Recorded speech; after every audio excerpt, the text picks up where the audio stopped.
ఏమన్నా నొప్పి అనిపిస్తే చెప్పండి, ఇంకా స్లోగా చేస్తాను. ఏమి ఇబ్బంది లేదు కదా? ఇప్పుడు భోజనం చేశారా? టిఫిన్ ఎందుకు డిన్నర్ చేయలేదా?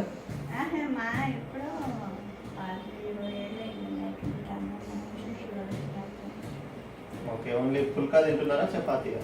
చపాతీ తింటా, ఇడ్లీ పిండి ఉంటే ఇడ్లీ, దోశ ఉంటే దోశ, ఏది ఇందులో ఉంటే అందరం మాకు నైట్ అన్నం తిన్నాం, కూడా ఎవరు ఏదైతే అదే.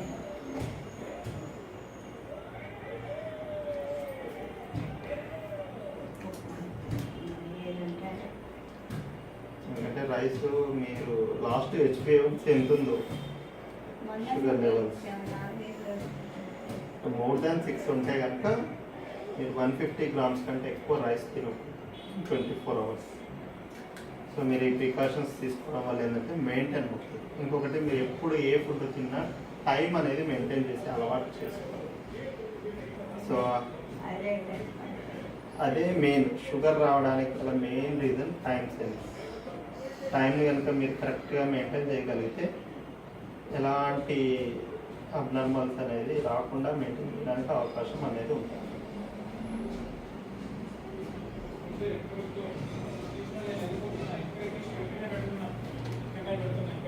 అక్కడే ఉండండి.